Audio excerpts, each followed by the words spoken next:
shiny things. No hippie, the hops, dark elf dreams. Orange in the deep, dark places. All the up with the big faces. Please, please, please, please. Don't get me to shake out the knees. Oh, yo, oh, please, buddy, please. Give me the ring for my finger. One of the co-showrunners of The Rings of Power, J.D. Payne, did an interview recently with The Hollywood Reporter, and it's a part of a larger piece that touches on House of the Dragon as well. And in this interview, I just wanted to pull this one quote from Mr. Payne, who says, "The Fellowship had to look to each other and those who support it and remember what it's fighting for. And when we see that millions of people are watching this and responding so positively to it, that's who we're fighting for. And those who watch every episode and negatively write about it on social media and make YouTube videos, we're happy to have you guys too. It wouldn't be a journey through Middle-earth without some trolls along the way." Now, I'm pretty sure that Mr. Payne came up with that before the interview. He's probably been sitting on that one for a while, just like, oh, I can't wait to use this zinger. And it, far be it from me to criticize a bit of levity, a bit of joking around. I wish there was more of that in the show.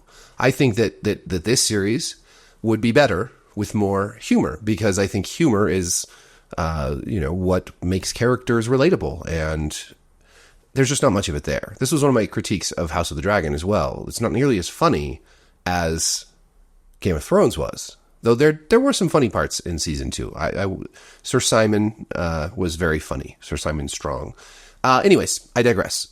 It is well within Payne's job description, really, to defend his show. So I don't hold this against him. I think it's a little juvenile. I think it's silly to lump everyone together into this one basket, right, of deplorables, right, to borrow a phrase.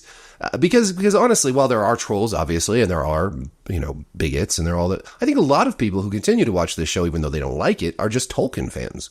And really, we're hoping to see the Second Age brought to life on screen, or any sort of Lord of the Rings adjacent series brought to life on the small screen, right, as a TV show. And they're just really disappointed with it for a variety of reasons. What I have more of a problem with a lot of the press, like I've talked about the Mary Sue, so I'm not going to read that article again, but you see it over and over where people who are detractors of this show are lumped into this. They are just bigots. They don't like it because there are black people in it. They are just sexist. They don't like it because Galadriel is a main character. Now, I would say the problem with Galadriel is not that she is a female, but that they have written her so poorly and to make her such an unlikable girl boss character instead of the powerful, wise Galadriel from the books. Galadriel, you remember from Tolkien's actual writing, as well as Gil-galad, were very suspicious of Annatar when he showed up, and they sent him on his merry way. So he went to Celebrimbor, the grandson of Feanor, and Celebrimbor, because he's sort of always in the shadow of his great, powerful, the creator of the Silmarils, Feanor, he was susceptible to Annatar's deceptions and helped him craft all the rings, just in a different order than they're doing it in the show. And that's a big problem a lot of people have too, is that it's not just that the timeline is condensed, but that it's told out of order in a way that no longer really makes much sense. Another problem that doesn't have anything to do with race or sex or gender is how Numenor is portrayed. The Numenorians are portrayed as kind of a backwater, bigoted, small-minded, petty people. Alpharazon, of course, is supposed to be this great general who ultimately defeats Sauron, and then is corrupted by him when he is imprisoned in Numenor. Just like Celebrimbor is deceived, though, and in both Eregion fall and Numenor fall thanks to Sauron's influence, right? And that's another thing. We have this battle looming with Adar and his orcs coming to Eregion. And I'm thinking, are they really going to do the sacking of Eregion with Adar instead of Sauron? This condensing of timelines hurts the show. Not following the source material hurts the story. Because the story, as it stands, even though it was written, not as a narrative, the story taking place over thousands of years is a really compelling one, right? With Sauron's influence, throughout the Second Age, leading to the fall of these great civilizations.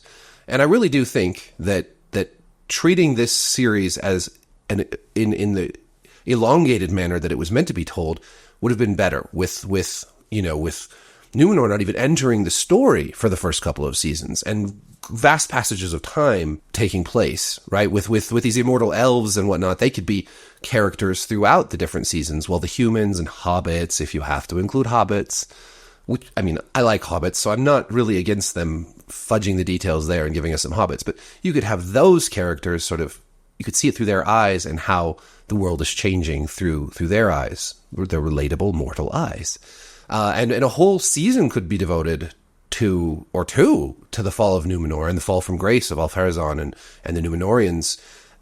And I think that this is just what I'm getting at here, is that a lot of fans are upset with this show for reasons that have nothing to do with what people in the press and on social media and on Reddit and everywhere else we see. They're not just haters. They actually love Tolkien. They love his work. I love Tolkien. It was one of the most, I was raised on Tolkien. I read The Lord of the Rings in 4th grade for the first time, after I'd already read Narnia and the Prydain Chronicles and various other fantasy. My parents got me into this stuff. Like, it was one of the best pieces of my education growing up, were these great fantasy adventures and stories. And this brings me to another point. In the Mary Sue piece that I talked about in my last video, she talks about how these nerds are just upset because they have lingering trauma from being bullied or something. And this piece is very one-dimensional and black and white, but this was like this moment where she almost sort of got to a place of like empathy, but then just told everyone to shut up. If they're upset, if you're upset with it, just shut up. How about you keep it to yourself? That was pretty much the final sentence of that piece.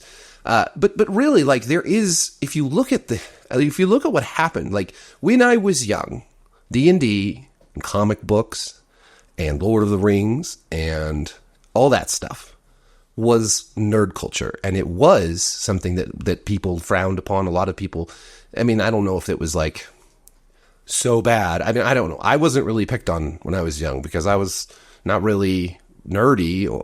I just had, that was my hobbies, but I was also a basketball player and stuff. So anyways, the point is that nerd culture, all those things that we loved when we were young but weren't popular in the wider culture, has now entered the wider culture, and it's very profitable, and now a lot of people want in on it. And this is what we're seeing in all these adaptations. It's like so many people that are in charge of adapting these works of fiction or these video games aren't really fans, and in a way worse than that, they're just not very experienced at filmmaking.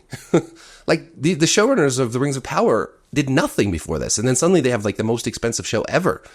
And just as much as I think that part of it is that they don't have respect for Tolkien and the lore, is that they just don't know what they're doing, right? And then you look at House of the Dragon, where they're clearly doing a much better job from like on a production standpoint, but their disregard for the source material is starting to show.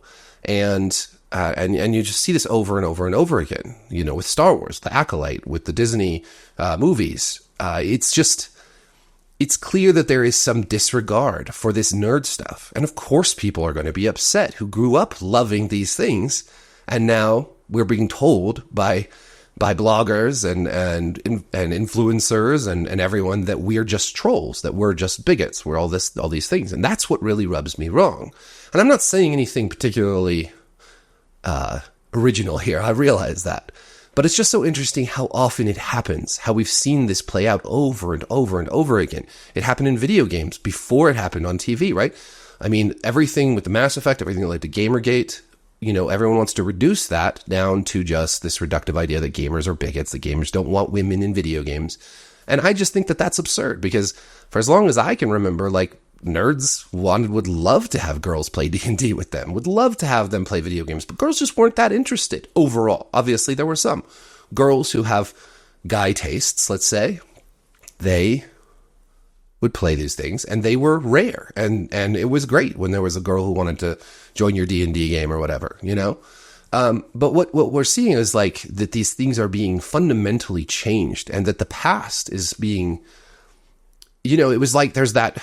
And I'm going to have to do another video on this, but there's the new D&D coming out, and the creators of this new D&D are saying a lot of things kind of like, oh, the creators of the original D&D, they were problematic, and their work is problematic. And it's like, sure, I've read some of the old source books and whatnot, and there is some problematic stuff, but it's all good natured. Like, that's the thing that people don't understand. Like, this was a different culture for one thing, but it's kind of funny and it's kind of raw, and we're kind of losing that.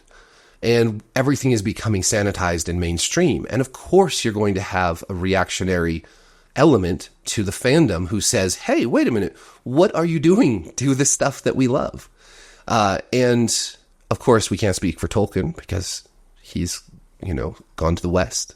But, we see it with George R.R. Martin in that blog post he wrote, where he's like, hey, you're making these changes and it has ripple effects. The story is broken by some of these changes. And of course, showrunners and people adapting works have to make some hard choices. You can't have everything be exact. It's just not possible for budgetary reasons, because some things don't translate from page to screen. But having respect for the source material does shine through. Like, look at the first 4 seasons of Game of Thrones. Those were they made changes and everything. And the Peter Jackson movies made changes. I had lots of problems with those movies. But there was obviously an effort at fidelity, an effort to be true to the source material. And that's what's missing. And then when we get these statements that we're all just trolls or we're bigots or we're sexist or whatever, it feels very much like a hostile takeover. And I've talked about that before, this hostile takeover of fandom. And what we've seen, the results of this, what we've seen are these things are not as successful. Because if you try to ouster your fan base, either by trying to make Star Wars all for girls, even though like the girls who like Star Wars in the first place want it like it was also, with maybe just more like female Jedis and stuff, that would be cool. Or, if you try to say, these purists, these book purists are so evil, well, people are going to stop showing up. And that's why you've seen a 50% decline or more with Rings of Power. That's why Marvel movies stopped making so much money. Or that's one reason. It's not the only reason. People don't show up if you abandon the source material and you say, we don't need gamers. Gamers are dead, whatever. People are going to stop reading your work or watching your movies. And when the numbers go away, shows get canceled. That's all there is to it. It's very simple. So that's all. I just wanted to comment on what he said. I don't really hold it against him because he is the showrunner. He's got to promote his show. But I do hold against JD Payne and everyone involved in Rings of Power how badly they've mangled the source material and how they got in over their heads. And it just shows they should have hired really great writers and probably some British writers, given this is a British fantasy. So that's all I have to say about that. Thank you for watching. Like, subscribe, hit the notification bell, and leave a comment. Peace. Please, baby,